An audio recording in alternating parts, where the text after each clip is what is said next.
Hi, this is Jeff Hansen with Keller Williams Real Estate. I want to give you a video and talk a little bit about appraisals. Now, there may be things you've heard from friends, coworkers, even on the web about the challenges that we're having with appraisals for purchases of property and with refinances. So basically in the past, if you had an appraisal done for a refinance or property purchase, the appraiser would appraise it for almost any value you wanted. And that's definitely changed with the whole mortgage meltdown. The government got involved and changed the way that appraisers are determined. Now there's a third party. So lenders can't have any contact with the appraiser directly. And the concept for that was that appraisers are too in with the lenders and they're too easy on appraisals. So I can understand the thought behind that, but how it's actually played out has become very complex and not ideal for consumers.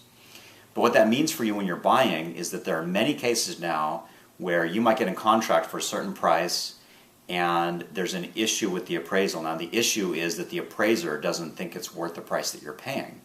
Many of the appraisers, because of the new convoluted system, are from out of the area and less familiar with where they're appraising the property. That's a big problem. I've run into that directly with some properties downtown in the last couple of years. And appraisers, even that know the area, are just much more conservative because they're worried that they'll be on the hook if they get things wrong. Of course, to me, the meaning of fair market value is what a buyer and seller jointly agree to. So whatever the contract price is always fair market value, but we have to get the appraiser to be on board with that for the loan that you're getting. If you paid all cash, you wouldn't need an appraisal. This is only on behalf of your lender that's securing the loan for you. So be aware if you're buying that it's very common that the appraisal may come in somewhat low. Now if that happens, your options are to go to a different appraiser, but that's sort of a last option. What's more likely is that you would go back and report that the appraisal needs to be challenged, and that's something your lender would do. A good lender knows how to do that, and they get into all the specifics of which properties they compared and contrasted. I've had a few of these where we did go back to them, we just thought they were unrealistic and got them to increase it to the proper price. They had actually stats wrong sometimes. In one case they had the wrong square footage. So it's just messy like so many parts of the home purchase process. What it does mean for you is just to be aware that that could come up. And I have had buyers where they feel like if an appraisal comes in low, that means they're overpaying. So that's not necessarily the case.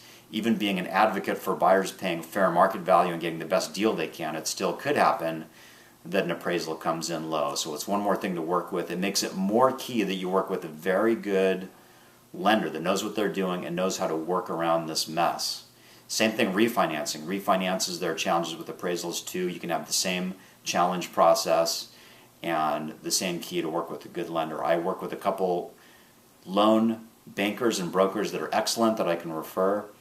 And as with everything in real estate, what I just explained is unique to specific situations. So if you have specific questions about a situation you're in, or contemplate, or even a friend that has a question about the appraisal process, you can call me or text me on my cell phone, 408-506-0400, or click on the site where you're viewing this, kingcondo.com, and contact me through there. Have a great day. Thanks.